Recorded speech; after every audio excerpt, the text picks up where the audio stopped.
Targets, you all need targets. We are going to dive deep into the bullseye that is going to elevate your business into the next stratosphere and absolutely crush the game and having fun doing things the right way. So, been a few weeks. Apologize for the absence. Hopefully, you are not too mad at me. I apologize. Driving back and forth from Georgia to Kentucky, got big things going on in Glow. It's no excuse. I'm sorry. I'm in the office at where my the company I work for in the loan game. I actually opened this office up, actually stealing the office, loan officers that works, in my company here. So try to get a little bit better lighting. Lighting is not the best. That's okay. Hey, we're going to just keep going with it. But good things happening.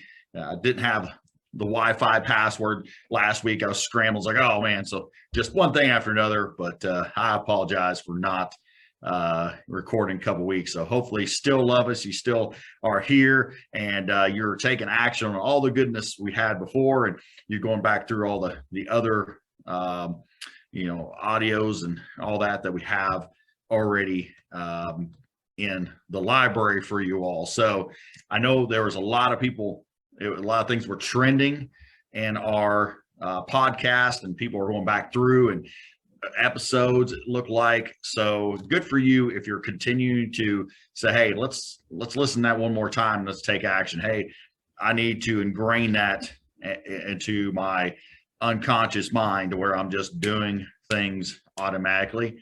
So I know that you are out there and you are absolutely taking out all that genius and putting it into the marketplace. I tell you what, exciting things. So a big thing that always comes up really in coaching is targets. Where's that bullseye? What are we going to do? Who are we going to call? Like, I'm going to call Ghostbusters.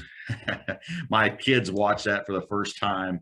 I guess about 2 weeks ago, Ghostbusters. I tell you what, that's good. I'm talking about not the one they just made. Come on, that's horrible. The remakes are always usually horrible. But the original was great, but love that. So yes, movie reference right off the bat. You all missed that. Dallas does not do movie references, by the way. I'm really disappointed in Dallas because, I'll do movie references and he won't get it. And I'm like, man, I'm not sure if I can even be in partnership with you. This is very disappointing. So I guess he's got too much other good stuff going on up there in that brain. But, who are you going to call really, right? Who are you going to call? Who are you going to reach out to? Who are you going to market to?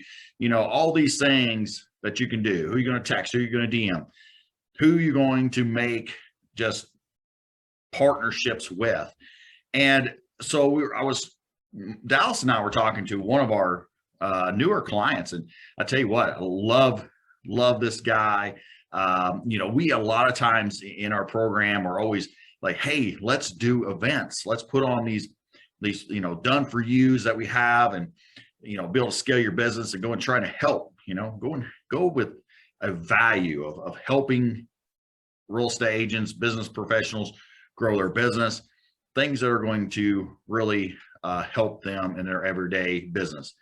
So we're always preaching that, but there's so many, and you may be out there, and it's so difficult, right? Like, I don't want to disparagingly talk about anybody that has such a hurdle to get over by doing this, because most people do. It's just, if you take 100 people and you ask them, hey, we're going to give you all the materials, but we want you to go ahead and do these done for you events and get in front of crowds and talk, even if it's 5 or 10 or 15, 20, 30, whatever people, most are going to say, not me.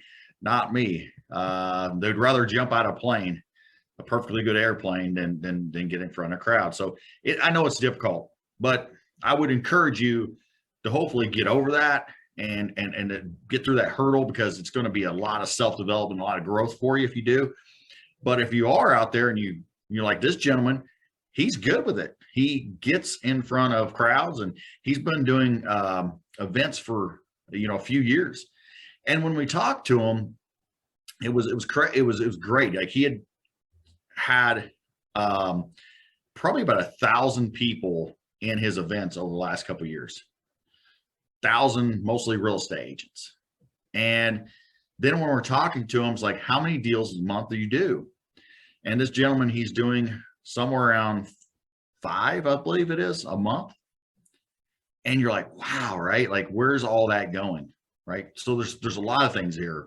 One, we just like, oh my gosh, like this is like I think Dallas and I get like, you're like kids in a candy store, right? Like, oh my gosh, like, right. We got a new project because someone, especially like this, that is going out there and doing the hard thing, the thing that people don't want to do and speak in front of crowds. He's doing that. He's doing that at a high level. He's having people come out and people are wanting to hear to his subject matter. He's doing all these things, right? Like, so we're like, oh yes, right? Like, you're one of our favorites already. Thank you. You're going to do this and you're going to continue doing this.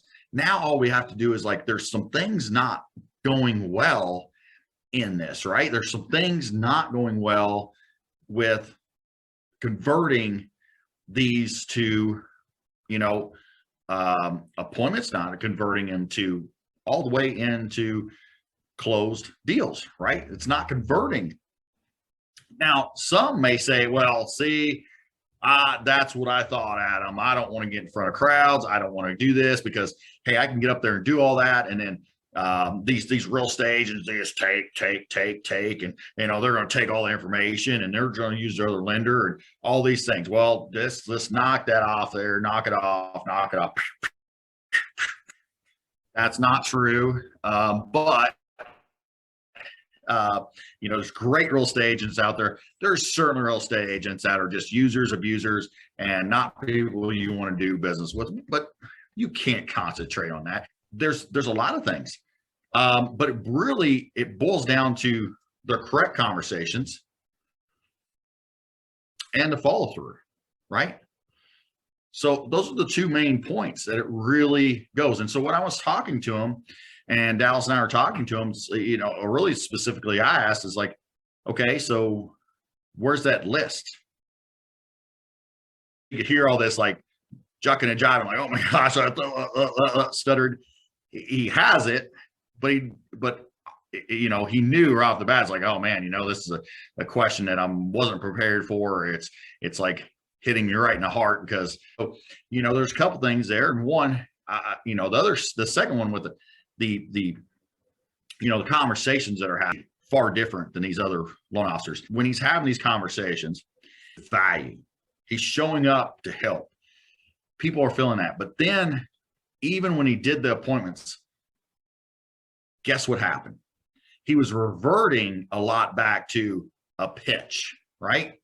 A pitch of what we do, what I can do, and all that. So that can lie in a huge mess. So he was with the different, he's been with different programs and, not trying to put anybody down out there. And there's the great coaching platforms and everything else. But the huge mess with this platform of what he got and what he portrayed to us was that he didn't know there's anything wrong with that. And that's the beauty of this, right? And you may not know there's anything wrong with this. Like when it comes to value, it's like, what are you saying to him? It's like, well, I'm going to save you all this time. I want to save you all this money. And guess what? If I could get you 40 hours a year back in your life because I was taking care of this. No. While that may be true, while that may be awesome, while that may be a huge value add, like we have to understand, like, what are we asking questions that are truly in a value relationship here, right? And it's from a good heart. Like, if you're a real estate agent, listen to this, like, realize there's so many loan officers out there that just have such a good, beautiful heart. They really want to help. They want to add value. And so it's important to the real estate agent to always share that value. And it's important for the loan officer to really draw that out and then deliver on those things. Or if they even can deliver. We don't know if we can help a real estate agent or not. If I ever go on an appointment, I don't know that I can help that real estate agent or we're a good fit. If you call me for coaching, I will never be like, yes. You're like, why should I use you as a coach and a coaching platform and you in Dallas? I'm like, I will be like, I don't know if you should yet. It may be appropriate if we know a little bit more about you and what you're trying to accomplish and how you want to run your business. What you envision is I don't know whether I can help them or not. I'm going into this not to demo, but to diagnose. You should be diagnosing, not demoing when you are sitting down with anybody. Anytime I'm sitting down with an agent, anytime I'm sitting down or talking on the phone with a potential coaching client, I'm diagnosing, I'm not demoing. And when you start demo, that's your whole overriding conversation where, hey, we do this well, we do this. Oh my gosh, we're the best things to slice bread, we're this. It may be all true, or it may be just your perception of truth, right? Which is sometimes far different, right? We don't know. We think that we are the best things in sliced bread, and we're doing stuff so different than everybody else. And then we find out everybody else is doing the same thing, right? On the targets, I know we got into a lot of other stuff here of conversation, of really diagnosis, not demoing. I get jazzed up about that because I don't want you missing these big pieces when you're sitting down with these target lists and having conversations.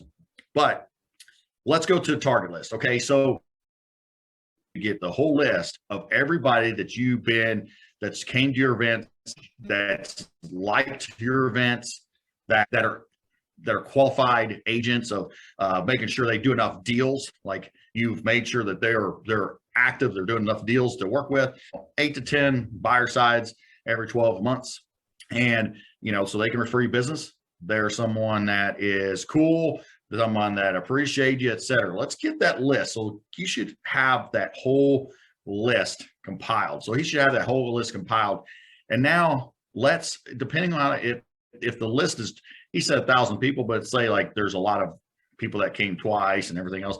So let's just say he has a list of 300 agents that's been to his event that are agents that can refer him business, that are doing enough business, that are cool. Now he's got a list of 300 agents to absolutely just do everything he can to get in front of, make appointments with, right? At this point, he doesn't have to say, hey, I'm this lender, please send me business. It can be, hey, you came to that event. I'm doing some other events. I would love to have a conversation, sit down with you and collaborate on some things. Maybe you could tell me what's important to you, the next event I put on, et cetera. There's so many conversations there to be able to start that conversation, to be able to say, hey, this is a reason, this is a hook, right? To sit down and have a real conversation, a Zoom appointment or a coffee appointment, and not just be like same old lame-o. And then at that conversation, then at those meetings, he can diagnose, they can collaborate, he can have all these elements to influence and help and these things that will pay off. Without the list and without just having a complete desire to say, hey, this is what I'm going to do, these 300, these 200, this 100, whatever it is, that list, like I'm going to go in on these and try to make as many appointments as I can. Now, if you don't have a team, maybe say you don't have a team, you're in the same situation, you have 300 agents, maybe for the next 12 weeks that you're trying to set appointment and trying to get in front of them, you have a target list of 50 or 100, right? Depending on how quickly you want to grow your business, what your business looks like, et cetera, then you can try to make appointments with them and select 50 or 100 and just listen, the next 12 weeks, I've got to go all in on trying to make appointments. I got to sit down with as many of these folks as possible. And let's just say you're calling 50 of them, and for 12 weeks you're working on it. And let's just say you get half of them to get in that 12 weeks to sit down with you. It's 25 sit down, and then you've provided enough value. And let's just say you get let's just say you get 30% of those, 33% of those. Right? That's like eight real estate agents in a 12-week period. Let's just say that. Now, I'm not saying you can't get more. I'm not saying if you're not great influence, I'm not saying we don't have people that get more now. I'm saying I haven't got way more than that, but I'm trying to make sure that I'm not throwing something totally unrealistic that just short circuits your brain. I don't really like unrealistic, but you get the point. So say you get 8 agents that are doing at least 10 buyer sides a year, right? On average, let's say the average between them are, so that's 12. So let's say it's about 100. So you got 100 deals there. You're getting, say, half of those. That's 4 extra deals a year, right? Or month, excuse me, 4 extra deals a month that you added in that 12 weeks just from that category alone, just by the list you had. You didn't have to cold call people, right? So that's a beautiful thing, right? Because you already have the network. Well, Adam, I don't have all that. Cool. We're going to talk about that too. How do you develop another list without that, right? Like if you've been in the business for a couple of years, you probably have a bigger list than what you realize. You've had seller agents maybe you talked to. You've went to events and you've talked to the agents. You have agents that love you now that would refer you to another agent. You have family and friends that know agents. On and on and on. You want to just go, hey, how is everywhere in the world can I get names on this list that do good business that I've talked to before, that's not me just reaching out and I've never had a conversation with or don't have any kind of sphere referring me? How can I get as many on this and just like sit down and take your first day and say, okay, just try to take it all out of your head, all out of your CRMs, whatever you got, and go, let's put it on this paper. And then maybe it takes you another 3-4 days until the end of the week, because you're still just going, who else? Oh, I'm missing somebody. Oh, there it is. Oh, it's Angel. There we go. I got to call Angel. She's awesome. I got an Angel that's awesome myself. So but put them on the list, put them on the list, and just compile that as much as possible. So you want to have that, because if you're just kind of going out there, well, who do I call? What do I do? And what's going to happen is you're going to stagnate. You're going to sit down at your desk and you're like, okay, well, I don't know what else to do, right? Like you've probably been there. Okay, well, I guess I'll look at emails. I'll do this. And nothing is producing any kind of money. And then you get into reactive mode the second part of the day. That first part of the day needs to be like, who am I calling? Who am I texting? Who am I inviting? Who am I, sending stuff to? What am I doing to absolutely move my business with this target list I have, right? So your target list should be there, top of mind. The deal is that, everybody's got their own things going on, right? Like, they got real estate going on, they got family going on, they got all these other things going on. Don't get offended or think, oh, it's shrink, and oh my gosh, like I've called them some weeks here, they haven't got listen, that's part of it. It's okay. You're not calling begging for business. You're calling to collaborate, to have good conversation. You're making it about them. When you start diagnosing and seeing opportunities you can help them, not just, hey, I can close your loan fast, and you're doing those things, you're going to start showing up differently. You have to have the target list. You compile it any way you can.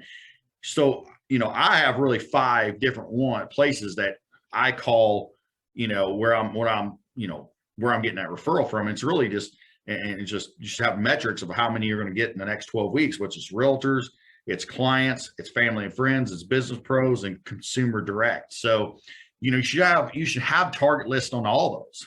Like these 10 family and friends that I love, that I want to, I think that, hey, listen, they could probably even refer me business, and we can have, not that it's all about business on family and friends, but like I can stay in front of them. I can engage with them. Hey, they're connected with other people, and hey, I just want to give back to them. And guess what? Things just happen sometimes when also you want to have fun with your family and friends. And then you're also like making sure they know, again, what you do. Clients, your clients now you already have right this second, like that are under contract or pre-approved clients, past clients, all those things. So you have to have those target lists, have the ones you're really trying to the next 12 weeks to make really super fans, for example, like it can even be your target list of clients of like, hey, I want to make these 10, these 20 clients of mine. I think they're connected, they're great people. I love them. What am I going to do to be, go be someone's hero today is my slogan. I always say, what am I going to do to go be someone's hero today? These next 12 weeks on these 20 people, right? And then you should be thinking that on each category, like what am I going to do to be their hero? And that doesn't mean you're saving from burning buildings. That means that, hey, you're uplifting them, right? You're looking for opportunities to uplift. You're looking for opportunities to say, hey, man, you're doing really well. How are you doing that? Tell me what steps you're taking to do this. Man, I tell you what, real estate agent, Miss Smith, you are freaking phenomenal. You see, you're doing so well. Like, what are you doing to accomplish this? Oh, I'm not really doing anything really special. No, you are. I would love to hear about it. I'm going to give you permission to brag on yourself a little bit, right? You can actually use that. Because, by the way, I'll say this before, the biggest influence you can ever have is, hopefully some people have been watching my stuff and they can actually say it before I do, is permission, giving people permission to act in a way they wouldn't before have ever met you, right? Before they ever met you, they would not have acted that boldly. Before they were sitting down with you at that table, they wouldn't have acted that boldly and that confident, right? You're injecting a drug of permission in them, right? You're going over there and you're like a doctor. Like, we'll talk about the jab, right? Oh, that's a different topic there. I'll get everybody riled up. You get the jab, right? You put that shot in. I'm like, hey, what? This shot of permission, that's a shot everybody needs. Everybody hopefully would understand that everybody can get an agreement on that. The shot everybody needs is the shot of permission to act in a bolder, more confident, more loving way. I tell you what, when you're doing that, when you're really going in there and you're injecting people with that permission, I tell you what, things really seem to work out. When you're going to that real estate agent appointment and you're injecting them with permission to act in such a way that they are loving, that they're bold, that they're kind, that they're bragging on themselves a little bit because they feel good about themselves.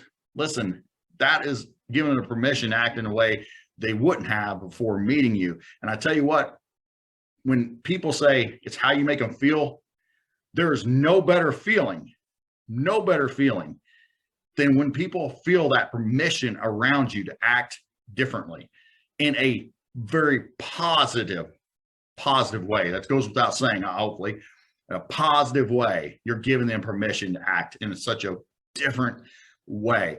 And I tell you what, when you do that, the products and services are just along for the ride. Okay. So that's all I got. I've got to jump off here. I'm going to talk to an amazing client that reached out and said, hey, you want to, you taking on any of your clients? He actually emailed me directly from one of my old emails there, which is cool. So he's probably been listening to these podcasts for a long time. I love that. But listen, if you want to, Dallas and I will personally do a coaching session, an hour coaching session with you for free, no selling. We'll take the next three clients, the first three clients, to reach out to angel@geniusloanofficer.com, and say, hey, I want the free 1 hour coaching with Dallas and Adam, and we will rock you. We will make sure that we go on that call and we have engaging, collaborative. We will not be demoing anything about Genius Loan Officer. We'll be diagnosing, we'll be helping. We will be giving you a shot of permission to be different in the marketplace, to be not same old lame-o, but be bold, be courageous, be awesome, be a genius that you can be. So reach out to angel@geniusloanofficer.com. The first three that hits us up with that, we'll give them a free. The deadline is going to be by this. It comes out Thursday. Deadline is by we'll say 5 p.m. on Monday Eastern. So hopefully people take advantage of it before then. But if not, then that's the last deadline to that. Three free coaching clients. So get on there, have 1 hour coaching sessions, I should say. So we'll get on there, and hey, you like what we have to say and you go out there and absolutely crush it. You want to take us on for coaching? Cool. If not, you just want to take that hour and absolutely just accelerate and go and move on. Cool with us. We're going to serve you in the highest level. Thank you for listening. Thank you for being you. Go be a genius. And you know the drill. Limited risk equals limited income.